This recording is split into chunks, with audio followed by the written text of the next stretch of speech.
হাই বন্ধুসকল, হোপ আপোনালোক সকলো ঠিকে আছে, ময়ো ঠিকে আছোঁ। আকৌ এটা নতুন ভিডিঅ'লৈ আপোনালোকক ৱেলকাম জনাইছোঁ। ইমান দিনে ভাবি আছোঁ কি নতুন আপোনালোকলৈ লৈ আনো, কি নতুন লৈ আনো। দুদিনমানৰ আগতে মই কিতাপ এখন গল্প এটা পঢ়িছিলোঁ, বিৰাটেই ভাল লাগিল গল্পটো পঢ়ি পেলাই। গল্পটো পঢ়ি মোৰ এনেকুৱা লাগিল মই সঁচাকৈ থিয়েটাৰ বা মুভি এখন চাই আছোঁ, মানে মই গল্পটোৰ ভিতৰত সোমাই পৰিছিলোঁ। কৈ থাকিম লাহে লাহে। গল্পটো এটা কুকুৰৰ ওপৰত, অসমীয়ালৈ অনুবাদ কৰা হৈছে, বেলেগৰ হয়। কোনে কৰিছিলে মই সকলো কৈ দিম, পিছত ক'ম। যদি আপোনালোকে মোৰ গল্পটো মই কৈ থাকোঁতে আপুনি গম পায় তো মোক কমেণ্ট কৰি জনাব পাৰে। তো সকলোকে মোৰ চেনেল দ্য অফিচিয়েল জিআৰ অনলি সকলোৱে ৱেলকাম জনাইছোঁ। আৰু যদি নতুনকৈ মোৰ চেনেলটোলৈ আহিছে প্লিজ ছাবস্ক্ৰাইব কৰিব নাপাহৰিব, আৰু এনেকুৱা ধৰণৰ কথাৰ কাৰণে শ্বেয়াৰ কৰিব নাপাহৰিব। তো বলক মই এই কথাটো ক'ব লৈছোঁ। তাৰ আগতে মই কথা এটা কৈ লওঁ যে মই গল্পটো কেলৈ কাৰণে ক'ব লৈছোঁ। এই গল্পটোত কুকুৰৰ বিষয়ে কোৱা হৈছে, কুকুৰৰ ওপৰত। সকলোৱে, মই কুকুৰ ভাল পাওঁ, জীৱনটো ভাল পাওঁ, আপোনালোকে চবেই ভাল পায়, আৰু সকলোৰে ঘৰত প্ৰায় ঘৰত কুকুৰ থাকেই। কুকুৰ হৈছে প্ৰভু ভক্ত, আৰু ইমান ধুনীয়াকৈ কুকুৰৰ এই চৰিত্ৰটো ইয়াত ফুটাই তোলা হৈছে, মানে কেনেকুৱা লাগে, মানে ভাল লাগিছে। চ' আপোনালোকক মই পঢ়ি আনন্দ লাভ কৰা গল্পটো আপোনালোকৰ ওচৰলৈ লৈ আনিব বিচাৰিছোঁ। সকলোৱে যাতে এইটো কথা শুনিব পাৰে, ষ্টুডেণ্টসকলে শুনিব পাৰে, ঘৰত কাম কৰি থাকোঁতে শুনিব পাৰে, গৃহিণীসকলে শুনিব পাৰে, অফিচত বহি থাকোঁতেও, যেতিয়া অৱসৰ বিনোদনত থাকে শুনিব পাৰে, গাড়ী চলাই থাকোঁতেও এই কাহিনীটো শুনি গৈ থাকিব পাৰে। চ' মই এই কথাটো ক'বলৈ ওলাইছোঁ। বলক তেনেহ'লে মই গল্পটো আৰম্ভ কৰোঁ। ক্ৰামবাম বুলি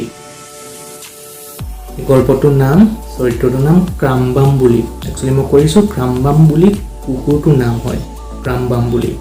তো মই চাই লৈছোঁ এইখন কিতাপ, মই চাই ক'ব পাৰোঁ। মানে আপোনাক কথাটো যদি মই কাহিনী হিচাপে নোচোৱাকৈ কওঁ তেনেহ'লে বহুত সময় লাগিব পাৰে, আৰু হয়তো কিবা এটা পাহৰি যাব পাৰোঁ পটককৈ। সেইকাৰণে মই চাই আপোনালোকক কৈ আছোঁ। হয়তো আপোনালোকে বহুতে পঢ়িবও পাৰে, আৰু যোনসকলে নাই পঢ়া তেওঁলোকসকলে পঢ়ি থকা সকলেও শুনিব পাৰে, আৰু যোনসকলে নাই পঢ়া নতুনকৈ আহিছে তেওঁলোকে বহুত ভাল পাব শুনি পেলাই।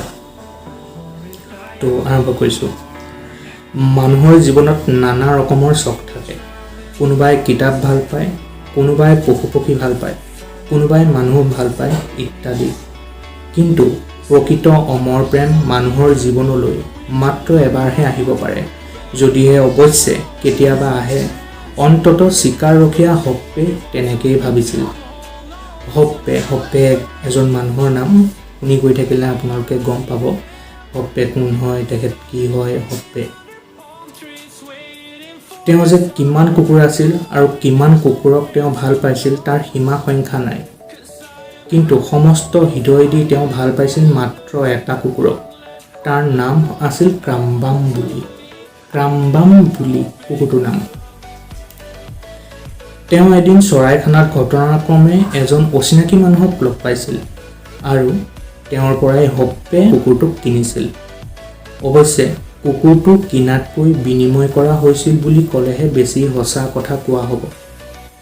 কুকুৰটোক দেখা মাত্ৰকে তাৰ প্ৰতি হপ্পেৰ মনত ইমান মৰম উঠিছিল যে কুকুৰটোক নিজৰ কৰি নোলোৱাকৈ তেওঁ শান্তি পাব পৰা নাছিল। হপ্পেৰ প্ৰথমতে কুকুৰটো নাছিলে, বেলেগৰ আছিলে।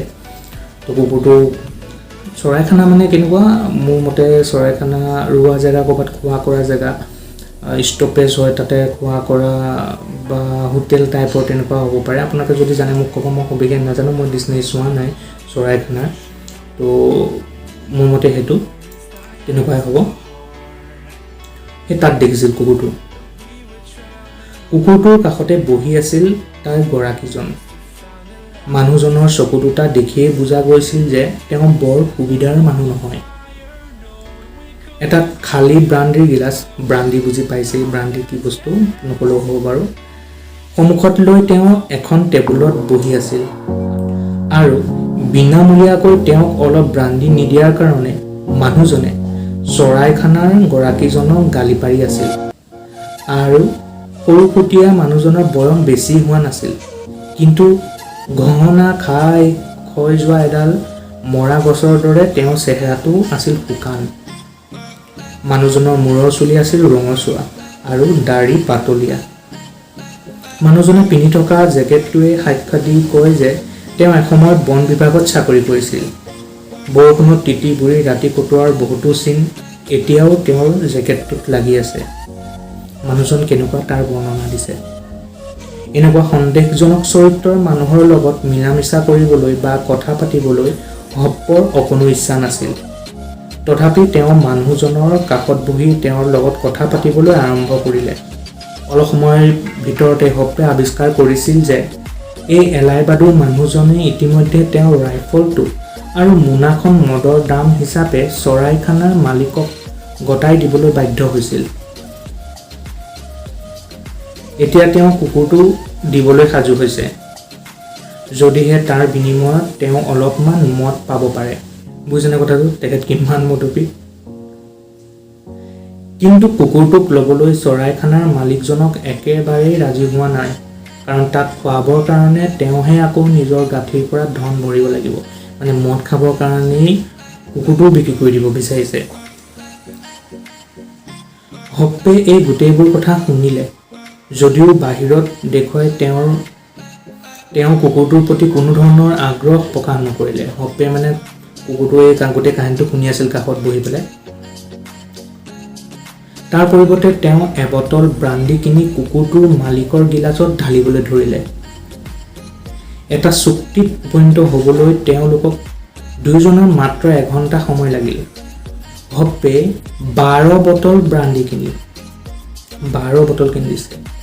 হপ্পে 12 বটল ব্ৰাণ্ডি কিনি বটলকেইটা মানুহজনৰ ফালে ঠেলি দিলে। মানুহজনে হপ্পেৰ ফালে ঠেলি পঠিয়ালে তেওঁৰ কুকুৰটো। অৱশ্যে সত্যৰ খাতিৰত আৰু মানুহজনৰ প্ৰতি সন্মান প্ৰদৰ্শন কৰি এই কথা ক'ব লাগিব যে কুকুৰটো দিবলৈ তেওঁৰ কিছু কষ্ট হৈছিল। কুকুৰটোৰ ডিঙিত শিকলিডাল পিন্ধাবৰ সময়ত মানুহজনৰ হাতখন ইমানকৈ কঁপিছিল যে সেই কঁপনি কেতিয়াও বন্ধ নহ'ব বুলিয়েই হপ্পেৰ মনত ভয় হৈছিল। কুকুৰটো দিবলৈ মন নাই, অথচ মদৰ কাৰণে তোক বিক্ৰী কৰি দিব বিচাৰিছে। বহুত ইণ্টাৰেষ্টিং হয়, মোৰ বহুত ভাল লাগিছে পঢ়ি পেলাই। ভাল লাগিব, একদম ভালদৰে মনোযোগ শুনি থাকক। হপ্পে ধৈৰ্যৰে সৈতে অপেক্ষা কৰিব ধৰিলে আৰু মনে মনে তেওঁ কুকুৰটোক প্ৰশংসা কৰিবও ধৰিলে। কুকুৰটোৰ বয়স খুব বেছি হ'লে 2 বছৰমান হ'ব। তাৰ গাৰ নোমবোৰ আছিল তাৰ গৰাকীৰ চুলিৰ নিচিনাই ৰঙচুৱা। তাৰ কপালৰ পৰা এডাল আঁচ তাৰ মূৰৰ দুয়োফালে দীঘলীয়া হৈ বিয়পি আছিল। তাৰ চকু দুটা আছিল ডাঙৰ, ক'লা আৰু নিয়ৰ ডাঙৰ টোপালৰ নিচিনা পৰিষ্কাৰ। কুকুৰটোৰ কোনো অংগতেই কোনো খুঁত নাছিল।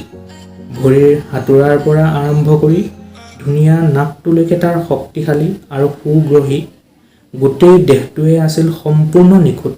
এইটো কুকুৰটো কেনেকুৱা তাৰ বৰ্ণনা দিছে, বিৰাটেই ভালকৈ বৰ্ণনা কৰিছে, বিৰাটেই ভাল লাগিছে। তাৰ চাৰিওখন ভৰি ইমান শক্তিশালী আছিল যে ভৰিকেইখনে যেন এটা ডাঙৰ অৰপহুৰ পাহাৰ বহন কৰিব পাৰিলেহেঁতেন। অথচ তাৰ ভৰিকেইখন এটা শহাপহুৰ ভৰিতকৈ অকণো শকত নাছিল। সি যে এটা অতি উচ্চ বংশজাত কুকুৰ আছিল, সেই বিষয়ে কোনো সন্দেহ নাছিল। এনে এটা কুকুৰৰ গৰাকী হ'বলৈ পাই গৰ্বত হপ্পৰ বুকুখন ফুলি উঠিল। তেওঁ থিয় হৈ শিকলিডাল হাতত লৈ মানুহজনক সুধিলে, ইয়াৰ নাম কি? তুমি মোক দিয়া ব্ৰাণ্ডীটোৰ যি নাম, কুকুৰটোৰ সেই একেই নাম, ক্ৰাম্বাম বুলি মানুহজনে উত্তৰ দিলে। যিজন মানুহে কুকুৰটো বিক্ৰী কৰিছিলে সেই তেওঁৰে কুকুৰটোৰ নাম আছিল ক্ৰাম্বাম বুলি। ক্ৰাম্বাম বুলি ব্ৰাণ্ডি নাম, ভাবকচোন কেনেকুৱা লিংক। ব্ৰাণ্ডীটোৰ নাম আছিল ক্ৰাম্বাম বুলি, তো কুকুৰটোৰ নামো সেই আগৰ মালিকজনে ক্ৰাম্বাম বুলি ৰাখিছিলে। ক্ৰাম্বাম বুলি, খুব ভাল নাম, খুব ভাল নাম। এতিয়া ক্ৰাম্বাম বুলি আহা, আমি ঘৰলৈ যাব লাগে। তেনেকৈ হপ্পে মাতিলে। হপ্পে শিকলিডালত ধৰি কুকুৰটোক টানিবলৈ ধৰিলে, কিন্তু সি লৰচৰ কৰিব খোজাৰ কোনো লক্ষণেই দেখা নগ'ল। হপ্পে কুকুৰটোলৈ চাই সুহুৰিয়াবলৈ ধৰিলে, আদৰ কৰি নাম ধৰি মাতিবলৈ ধৰিলে, ধমক দিবলৈ ধৰিলে, কিন্তু তেওঁৰ সকলো চেষ্টা অথলে গ'ল। কুকুৰটোৱে তাৰ আগৰজন গৰাকীৰ বাহিৰে আন কোনো গৰাকীকে গৰাকী বুলি স্বীকাৰ কৰি ল'বলৈ ৰাজি নহ'ল। হ'বই দিয়কচোন, কুকুৰ এটাতো তেনেকুৱা বস্তু নহয়, প্ৰভু ভক্ত হয়, যাৰ লগত থাকে তাৰ লগতে তেওঁৰ লগতে থাকিব বিচাৰে। সি সি তাৰ আগৰ গৰাকীজনৰ ওচৰলৈ গৈ তেওঁৰ গাত নিজৰ গা ঘঁহাবলৈ ধৰিলে আৰু তেওঁৰ ধমকৰ উত্তৰত সিও ভুকিবলৈ ধৰিলে। আগৰ গৰাকীজনে অৱশেষত নিৰুপায় হৈ কুকুৰটোৰ গাত প্ৰকাণ্ড গোৰ এটা মাৰি ক'লে, তোক গুচি যাবলৈ কৈছোঁ নহয়, গুচি যা। কুকুৰটোক নিজৰ দখললৈ আনিবৰ কাৰণে হপ্পে বহুত সময় ধৰি যুঁজ বাগৰ কৰিব লগা হ'ল। অৱশেষত তাৰ ভৰিকেইখন আৰু মুখখন বান্ধি তাক এটা বস্তাত ভৰাব লগা হ'ল। হপ্পে তেওঁৰ ঘৰলৈ যোৱা গোটেই বাটছোৱা বস্তাটো কান্ধত কঢ়িয়াই নিব লগা হ'ল। ফলত এঘণ্টাৰ বাটছোৱা যাবলৈ তেওঁৰ কেইবা ঘণ্টাও সময় লাগিল। বস্তাত ভৰাই নিছে। নতুন গৰাকীক স্বীকাৰ কৰি ল'বলৈ ক্ৰাম্বাম্বুলিৰ পূৰা 2 মাহ সময় লাগিল। এই 2 মাহত তাক সেও মনাবলৈ মাৰি মাৰি তাক আধা মৰা কৰিব লগা হ'ল। সি পলাই যাবলৈ যিমানেই চেষ্টা কৰিলে সিমানবাৰেই তাৰ ডিঙিত কাঁইটীয়া কলা পিন্ধাই তাক শিকলিৰে বান্ধি থোৱা হ'ল। কিন্তু তাৰ শিক্ষা যেতিয়া সম্পূৰ্ণ হ'ল, সি এনে এটা বাধ্য, শান্ত আৰু মৰম লগা কুকুৰ হৈ উঠিল যে তাৰ এই নতুন ৰূপটো ভাষাৰে বৰ্ণনা কৰিব নোৱাৰি। কেৱল এটা প্ৰশিক্ষণপ্ৰাপ্ত কুকুৰ হিচাপেই নহয়, এটা নিষ্ঠাৱান সেৱক, আনন্দদায়ক সংগী আৰু প্ৰকৃত বন্ধু আৰু অভিভাৱক হিচাপেও কুকুৰটোৱে তাৰ নতুন গৰাকীৰ অন্তৰ সম্পূৰ্ণৰূপে জয় কৰিলে। যাৰ যাৰ কুকুৰ আছে তেওঁলোকে এই কথাটো গম পাব কিমান মৰম লাগে কুকুৰক, কিমান কথা শুনে কুকুৰে। আৰু যাৰ যাৰ নাই তেওঁলোকেও দূৰৰ পৰা চাগে গম পায় কুকুৰ কেনেকুৱা প্ৰভুভক্ত হয়।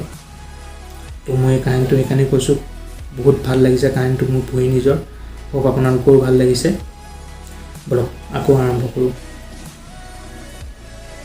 বুদ্ধিমান কুকুৰবোৰৰ বিষয়ে সাধাৰণতে এটা কথা কোৱা হয়, তাৰ আন সকলো আছে, নাই কেৱল কথা কোৱাৰ শক্তি। কিন্তু ক্ৰাম্বাম্বুলিৰ বিষয়ে আনকি সেই কথাও ক'ব নোৱাৰি। অন্ততঃ তাৰ নতুন গৰাকীজনে এই বুলি দাবী কৰে যে ক্ৰাম্বাম্বুলিয়ে কথা পাতিবও পাৰে আৰু সিহঁত দুয়োৰে মাজত বহুত সময় ধৰি দীঘলীয়া কথা বাৰ্তা চলি থাকে। হপ্পৰ ঘৈণীয়েকে কুকুৰটোক কেতিয়াও তাৰ পুৰা নাম ধৰি মাতা নাছিল। কুকুৰটোৰ প্ৰতি তেওঁ অতি ঈৰ্ষা অনুভৱ কৰিছিল আৰু খঙত তাক মাতিছিল বুলি বুলি, ক্ৰাম্বাম্বুলি, শেষৰটো বুলি যে, সেইকাৰণে তাক মাতিছিল বুলি, এনেকুৱা বুলি বুলি বুলি মাতিছিল। এদিন ৰাতি তেওঁ গিৰিয়েকক সুধিলে, হপ্পৰ ঘৈণীয়েকে সুধিলে, তুমি কেৱল বুলিৰ লগতেই কথা পাতি থাকিবা নেকি? মোক ক'বলৈ তোমাৰ কোনো কথা বাকী নাই? জানোৱাৰৰ লগত কথা পাতি পাতি তুমি মানুহৰ ভাষা সমূলি পাহৰি গৈছা। হপ্পে নিজৰ ওচৰত এই কথা স্বীকাৰ কৰিবলৈ বাধ্য হ'ল যে ঘৈণীয়েকৰ কথাত অলপমান সত্যতা নথকা নহয়। মানে কুকুৰটোৰ লগত ইমানেই লাগিছে, ইমানেই তাৰ লগত থাকে, ঘৈণীয়েকৰ লগত কথা বতৰা পাতাই এৰি দিছিলে এইটো মাহ ধৰি পেলাই মানে। কিন্তু সেই বুলি ঘৈণীয়েকৰ লগতনো তেওঁ কি কথা পাতিব? তেওঁলোকৰ ল'ৰা ছোৱালী নাই, গাই গৰু পুহিবলৈ তেওঁলোকে অনুমতি পোৱা নাই। হাঁহ কুকুৰাই জীৱন্ত বা ভজা কোনো অৱস্থাতেই তেওঁক বিশেষ একো আনন্দ দিব নোৱাৰে। আনহাতে তেওঁৰ বন ৰক্ষা বা চিকাৰৰ কাহিনীত তেওঁৰ ঘৈণীয়েকে একো আনন্দৰ খোৰাক বিচাৰি নাপায়। এই উভয় সংকটৰ পৰা নিস্তাৰ পাবলৈ হপ্পে অৱশেষত এটা উপায় বিচাৰি পালে। তেওঁ ঠিক কৰিলে যে তেওঁ ক্ৰাম্বাম্বুলিৰ লগত কথা পতাৰ পৰিৱৰ্তে ক্ৰাম্বাম্বুলিৰ বিষয়ে ঘৈণীয়েকৰ লগত কথা পাতিব।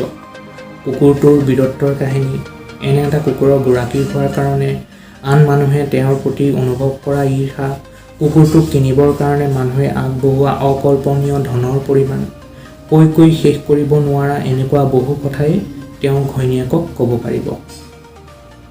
কুকুৰটোৰ বিষয়ে কাহিনী কৈ থাকিব এতিয়া ঘৈণীয়েকক। এনেকৈ 2 বছৰ পাৰ হৈ গ'ল। এনেতে এদিন গাঁৱৰ জমিদাৰনী অৰ্থাৎ হপ্পৰ নিয়োগকৰ্তাৰ ঘৈণীয়েক তেওঁৰ ঘৰত আহি উপস্থিত হ'ল। জমিদাৰনীক দেখা মাত্ৰকে তেওঁ অহাৰ উদ্দেশ্যটো হপ্পে বুজি পালে। জমিদাৰনীয়ে অবাবতে সময় খৰচ নকৰি কৰিবলৈ আৰম্ভ কৰিলে। হপ, কাইলৈ জমিদাৰৰ জন্মদিন। তেওঁক বাক্যটো শেষ কৰিবলৈ নিদি হপ্পে লগত যোগ দিলে, আৰু বাইদেউ আপুনি নিশ্চয় তেখেতক এটা ধুনীয়া উপহাৰ দিবলৈ ভাল পাব আৰু আপুনি মনে মনে নিশ্চয় এই কথাও থিৰাং কৰিছে যে এনে এটা শুভ দিনৰ কাৰণে কামবাম বুলিতকৈ বেছি ভাল উপহাৰ আৰু একোৱেই হ'ব নোৱাৰে। ইমান সহজে আৰু সোনকালে তেওঁৰ মতলব হাসিল হোৱাৰ কাৰণে জমিদাৰণীৰ মুখখন আনন্দত উজ্জ্বল হৈ উঠিল। তেওঁ ক'লে, তুমি যে মোৰ মনৰ কথাটো বুজি পালা তাৰ কাৰণে মোৰ তোমাৰ ওচৰত নথৈ কৃতজ্ঞ। এতিয়া কোৱাচোন কুকুৰটোৰ কাৰণে মই তোমাক কিমান দান দক্ষিণা দিব লাগিব? নে কুকুৰটো কিনিব আহিছে জমিদাৰৰ ভৈনীয়েকৰ জমিদাৰৰ বাৰ্থডে কুকুৰটো লাগে মানে। নুম টেঙৰ চিকাৰ ৰখীয়াজনে মানে হপে খিকখিকাই হাঁহি বিনয় বিগলিত হৈ ক'লে, আইদেউ কুকুৰটো যদি আপোনালোকৰ দুৰ্গত থাকিবলৈ ৰাজি হয়, যদি সি শিকলি ছিঙি পলাবলৈ চেষ্টা নকৰে, যদি তেনেকৈ চেষ্টা কৰি সি মৃত্যুবৰণ নকৰে, তেন্তে আপুনি একো দাম নিদিয়াকৈ কুকুৰটোক নিজৰ কৰি ৰাখিব পাৰে। কাৰণ মই ভবামতে সি যদি সেইবোৰ একোৱেই নকৰে, তেন্তে মোৰ জীৱনটো তাৰ একো প্ৰয়োজন নাই।